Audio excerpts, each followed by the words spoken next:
We can break RSA cryptosystem if we can determine orders of elements in a multiplicative group Zn, where n is the large integer that we wish to factor. Shor's idea was to take the given element of the group and then, computing its powers, create a very long periodic sequence using the fact that quantum computers allow for huge memory capacity. Then Shor used the quantum Fourier transform in order to determine the period of that sequence. So today we're going to talk about Fourier series and discrete Fourier transform. So consider the space of functions, so 2 pi periodic functions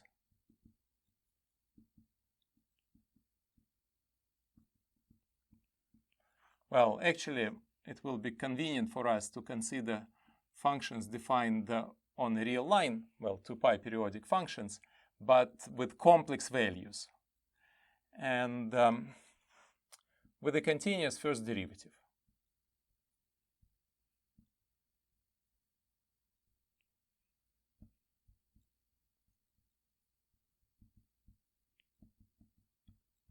Now, on this space, we define a Hermitian scalar product.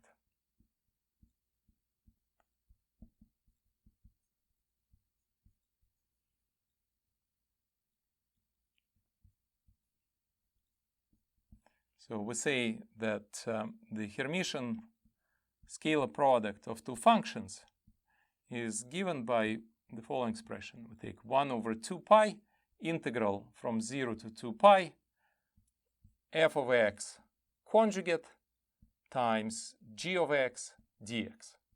Now, what are examples of 2 pi periodic complex functions? Well, an important role is played by the following functions. We take ek of x, which is e to the I kx. And so this is a family of functions. So here k belongs to z. Now here we take the complex exponential function, and I recall Euler's formula.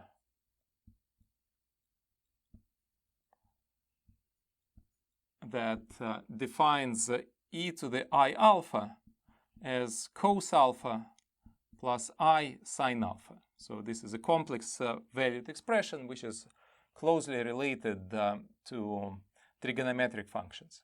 So if we wish, we can write ek of x as cos of kx plus I sine of kx.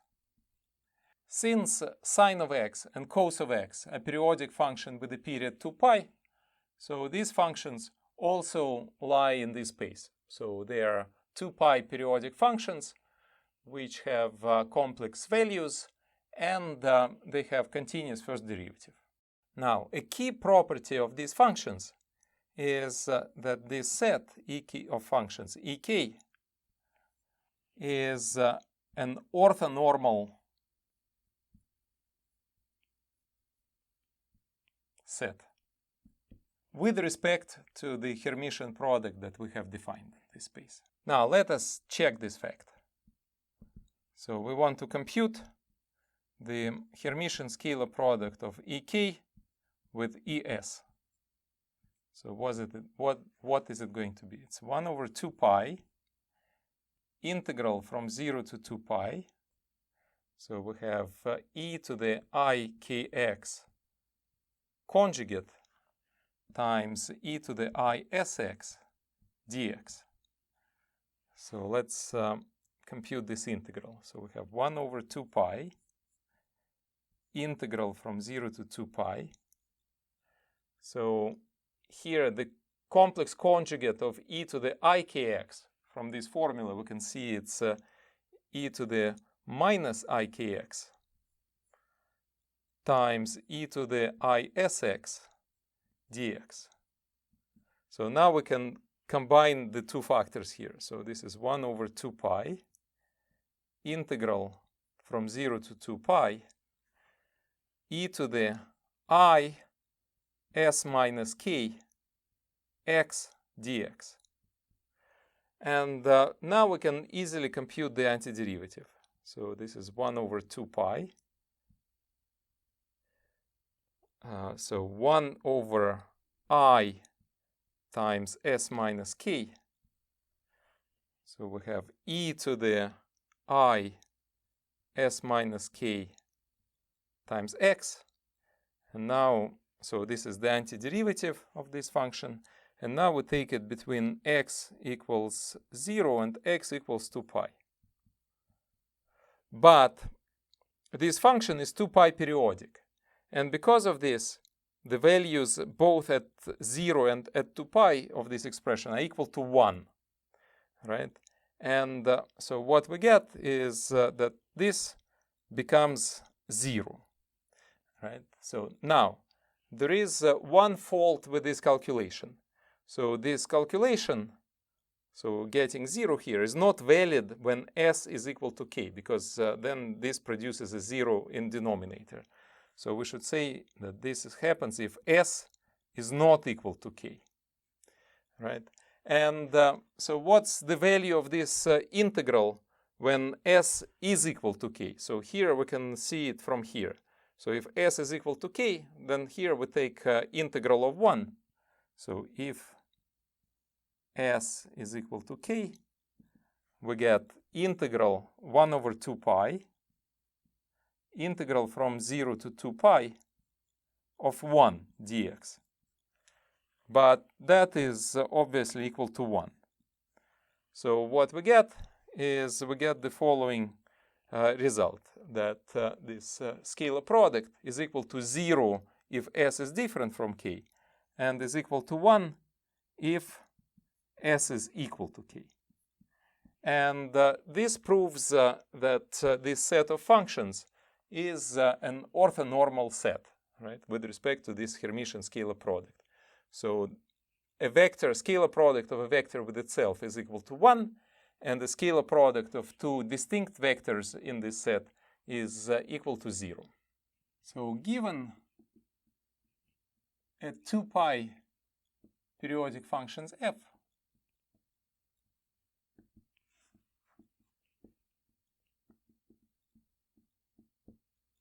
so we want to expand it as in the following way. So we want to write f of x is the sum k and z of ck times ek of x. Right? So where ek of x are these exponential functions. So this expression here, so this is called Fourier series of f. Now, how do we find the coefficient ck? So these coefficients ck are called Fourier coefficients.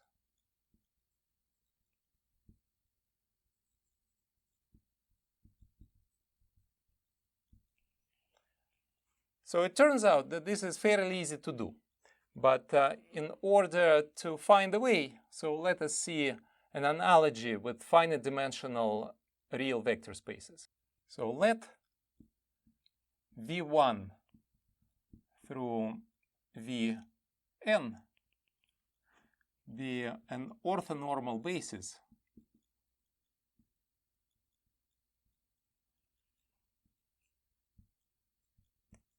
in Rn, but not necessarily the standard basis. So that's the point. So we're just given n orthonormal vectors in the space Rn. And so what we want to do is, so given an arbitrary vector w in Rn, so we want to expand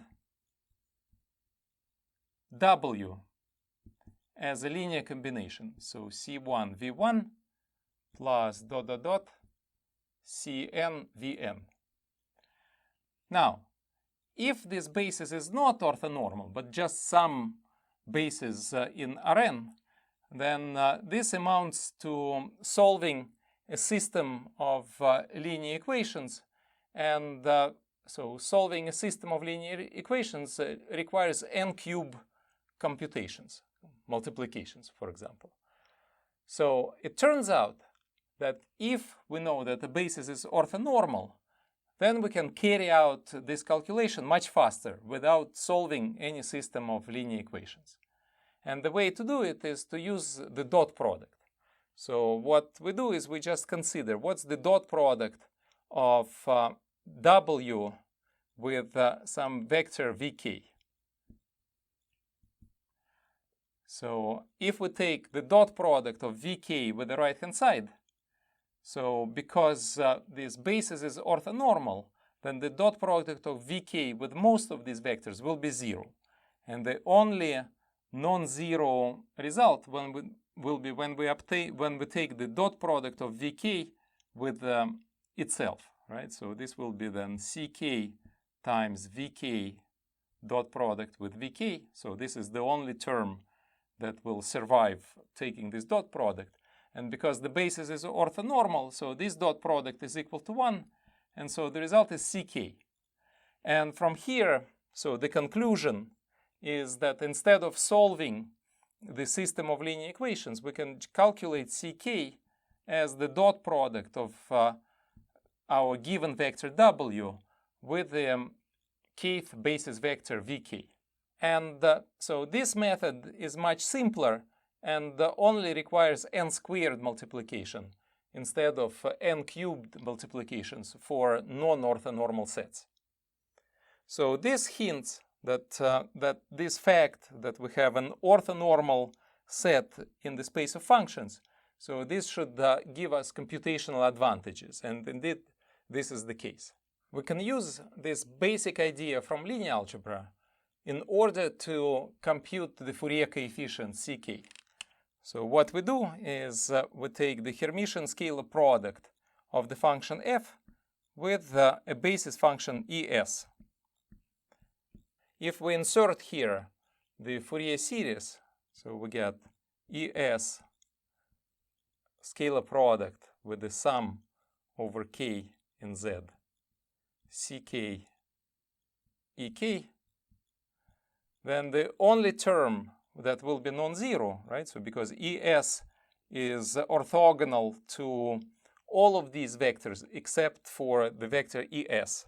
This will become the scalar product of es with cs es.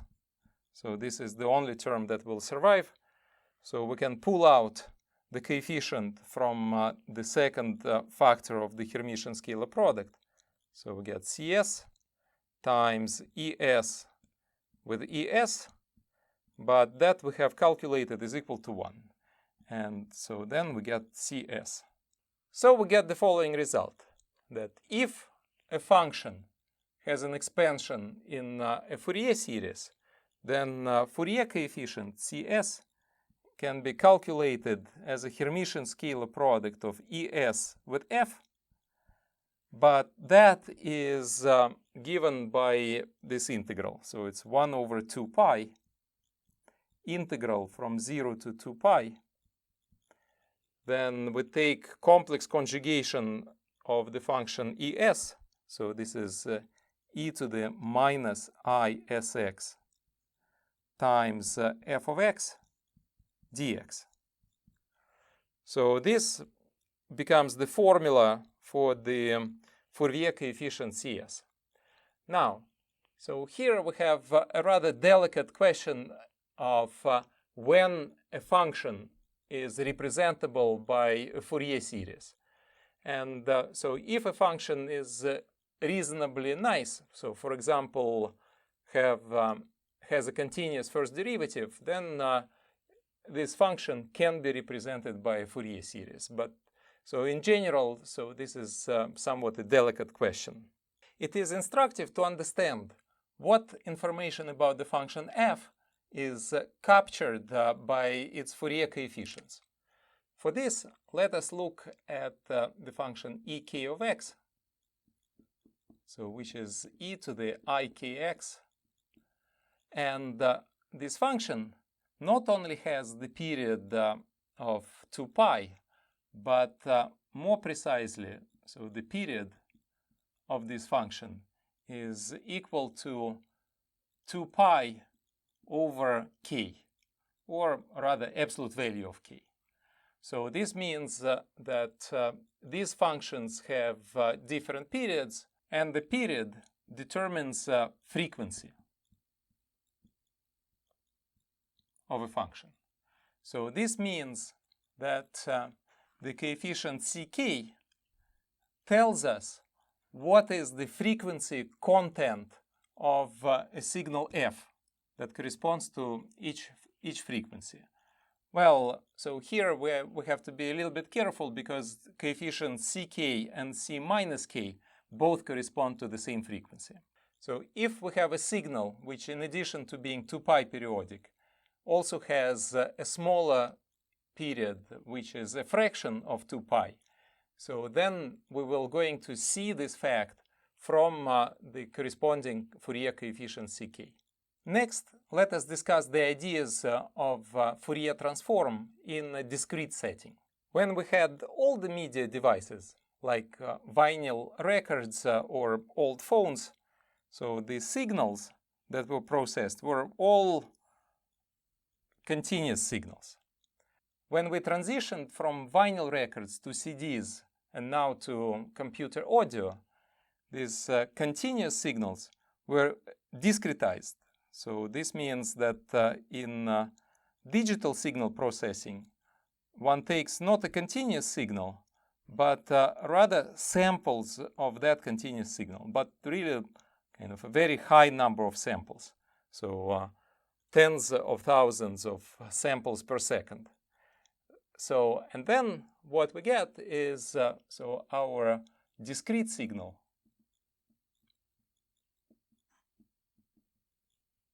now is not a function on a real line, but instead it's a sequence of samples, f0, f1, f2, all the way up to fn minus 1. Now, these are all real or complex numbers. What we would like to do is we would like to take this discrete signal and think of it as a discretization of a function on the interval from 0 to 2 pi. So this means that, so we imagine that in the background we have a function f of t, and so where t is between 0 and 2 pi, and we take equally spaced points on this interval. So we take tj to be 2 pi j over n. So this will give us n points on this interval, and we think that fj is the sample of this function that is sitting in the background at the point tj. Pretty much we mimic this picture of thinking that we are sampling an analog signal which is continuous, and we get a discrete sequence of samples. We can actually assume this function to be 2 pi periodic by replicating this finite sequence. So what we do is, so we have this finite sequence, so f0, f1 up to fn minus 1, and then we insert it into an infinite sequence. So this means that now we're going to repeat it. So we take f0, f1, fn minus 1, and then f0 again, and so on, right? And so the same thing we extend it to the left. So here we have fn minus 1, fn minus 2, and so on. So what we do is, well, it's sometimes convenient to think that we take this finite sequence and place it inside an infinite periodic sequence. So this corresponds to treating this function that's in the background. We can think that it's now defined over all real numbers, but now it becomes 2 pi periodic. So next we fix k and construct a discrete signal ek. So now I'm going to change the meaning of ek. And what I'm going to do is I'm going to say that these are going to be samples of the function 1 over square root of n e to the ikx. So this means that each ek is a vector of samples. So ek0 dot dot dot ek n minus 1, where each of these is a sample of this function. So this means that ekj, so the jth sample of the signal ek, is equal to 1 over square root of n e to the iktj, right? Or so this is equal to 1 over square root of n e to the 2 pi I kj over n. All right, so now we have genuinely went and we are no longer working with real samples, but with complex samples. And so then we see that each discrete signal that we have becomes a vector with n components. So it lives in the space Cn. So now we get a family of vectors in this space.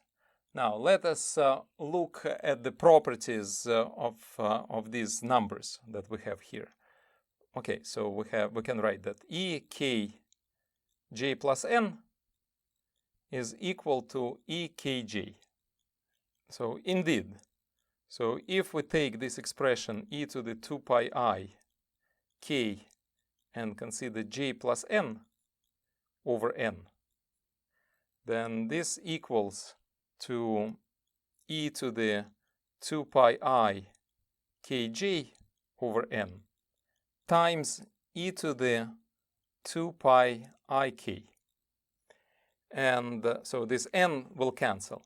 But this thing is equal to 1, right? So because k is an integer and e to the 2 pi I is equal to 1 by Euler's formula. And so this tells us that ekj plus n is the same as ekj. Well, this is merely a reflection of the fact that if we let j to be not just between, so we could have 2 points of view. We can think that j is between 0 and n, or we can think that j is in z. Both of these conventions could be useful in different settings. And if we treat j to be in z, so then we see exactly that these samples of ek will form an infinite periodic sequence. But the same calculation also shows that ek plus n j is equal to ekj. But this tells us that vector ek plus n is the same as the vector ek. And so as a result, well, so in the analysis setting, we had an infinite orthonormal set. So now in a finite dimensional space, we cannot have an infinite orthonormal set. So here what we get is we only get a finite set of vectors, right? So, or a finite set of distinct vectors. So what we get is this set of vectors becomes periodic, and so with period n. So in fact, so the only family that we have now is a family from E0, E1 up to En minus 1. So these are distinct vectors in this infinite family. And let us show that this set of vectors is orthonormal with respect to standard Hermitian product of Cn. All right, so let us take the dot product or Hermitian dot product of Ek with Es. Right, so these are two vectors. This is equal to the sum, j goes from 0 to n minus 1, of Ekj, so the jth sample of Ek, but here we take the bar, right? So because it's a Hermitian scalar product, times Esj. So now we have our formulas for the samples. So we get 1 over square root of n squared, right? So it's 1 over n. And then we have the sum, j goes from 0 to n minus 1 of, so here we should take the conjugate of this expression. So we get e to the 2 pi I, or minus 2 pi I kj over n, times e to the 2 pi I sj over n. And so that is the sum, or 1 over n. So the sum, j goes from 0 to n minus 1, of e to the 2 pi I s minus k over n, and all that to the power of j. So now we recall the formula for the sum of the geometric series. So if we have a plus 1 plus a squared plus a to the n minus 1, so this equals to a to the n minus 1 over a minus 1. Right? So if we apply this to this expression, so here we're going to get 1 over n. So a is this exponential, right? So we take a to the power n. So this will be e to the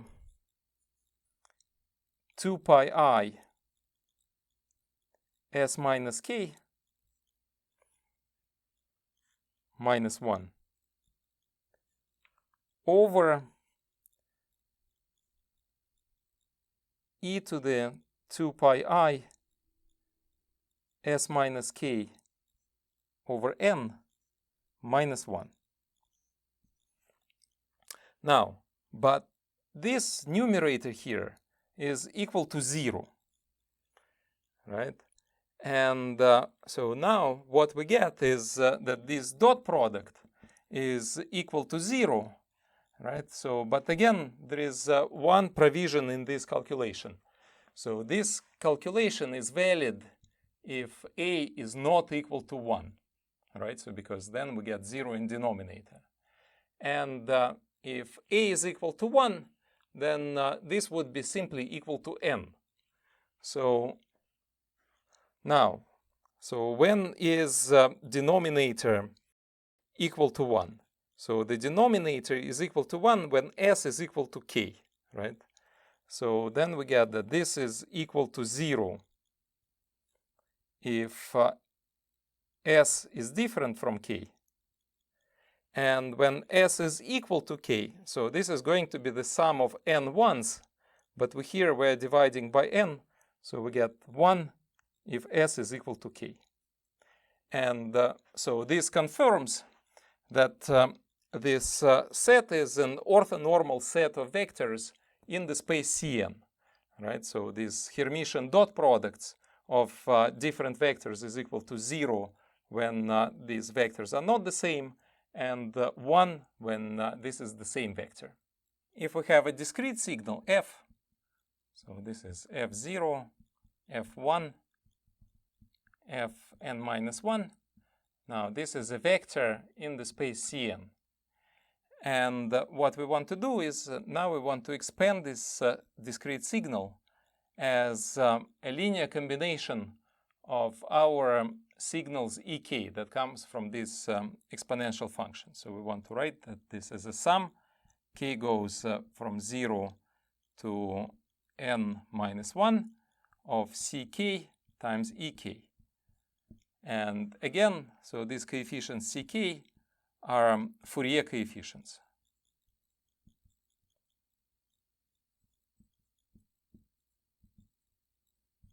So now we have a genuine situation of an orthonormal basis in a finite dimensional vector space. And so now we know that this expansion exists, and we can calculate ck as a dot product of ek with f, right? So or maybe a Hermitian scalar product. And so that is equal to the sum. J goes from 0 to n minus 1. So now we take the sample of ekj. So this is ekj bar, because this is a Hermitian product, times the jth sample of f. So this is going to be just fj. Taking into account the formula for the sample of ek and this complex conjugation, we get 1 over square root of n. Sum j goes from 0 to n minus 1, fj times e to the minus 2 pi I kj over n. So this becomes a formula for computing the Fourier coefficients. So if we have samples of a function, then its Fourier coefficients are computed in this way. And again, these Fourier coefficients capture frequency information about this signal. So each Fourier coefficient corresponds to a particular frequency, and so this coefficient tells us whether this frequency is present in the given signal in a substantial way or not in a substantial way. Now, what is a discrete Fourier transform?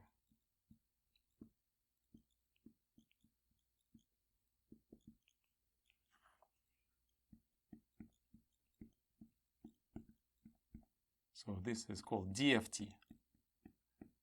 So a discrete Fourier transform is passing from the original signal. So we have original samples, fn minus 1. So we go, and so DFT is passing from the samples to Fourier coefficients.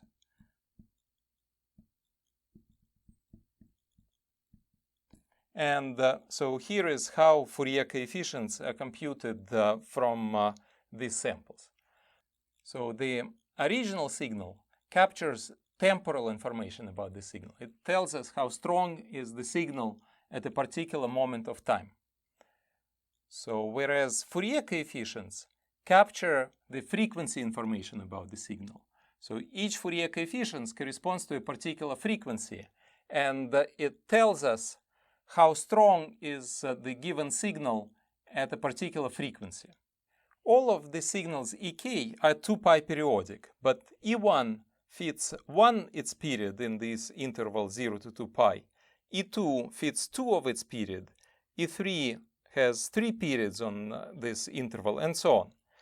So basically, if n is very large and there is a hidden period within this sequence of samples, then we are going to see this from the Fourier coefficients. So the Fourier coefficient that corresponds to this hidden period will be substantially higher than all other Fourier coefficients. From the sequence of Fourier coefficients, we can also go back to the original signal. So this is called inverse discrete Fourier transform. So we can recover the samples from the Fourier coefficients. So this is done using this formula, right? So here we expand the vector as a linear combinations of these vectors. But now let us zoom in into particular sample. So we can write down that fj is equal to the sum k goes from 0 to n ck times the jth sample of ek. And we have a formula for this. So this is 1 over square root of n sum j goes from 0 to n minus 1 cj times e to the 2 pi I kj over n. So this is the formula for inverse discrete Fourier transform. And we can see that the formulas for the direct discrete Fourier transform. So this is direct discrete Fourier transform. And the formula for the inverse Fourier transform are very similar. So they're only different by a sign. So this tells us that when we go from this temporal presentation of the signal to frequency presentation of the signal, so from this set of Fourier coefficients, we can recover the original signal. And this idea is used in compression methods used in digital signal processing today. To create a quality music signal, so typically one takes 44,000 samples per second. This creates large amounts of data, and storing and transmitting this data becomes problematic. So then the idea is to use compression. When we look at the original signal, these samples are typically rather large, unless there is a period of silence. But when we apply discrete Fourier transform, we get the frequency presentation of a signal. And in frequency presentation, so here what happens is that there will be a certain frequency band or several frequency bands where the signal is substantial, but then there will be huge parts of frequency spectrum where the signal is not present or almost not present. This gives us an opportunity for compression. So we set a threshold and we basically erase the part of the signal that's below the threshold. And so what we do, we only keep and transmit the substantial Fourier coefficients, and we ignore all Fourier coefficients that are small. So in this way, we can achieve rather high compression rates for the signal. And so the idea is that so first you take the raw signal, then you apply discrete Fourier transform. So then you compress Fourier coefficients. You just only keep significant Fourier coefficients. So you transmit the significant Fourier coefficients, and then at the other end, at the recipient, you apply the inverse discrete Fourier transform, and you recover a good approximation to your original signal. So in this way, you can still keep high quality of your audio and at the same time achieve high compression rates. For applications in Shor's algorithm, we will use the fact that we can detect a hidden period of the sequence from high value of a particular Fourier coefficient.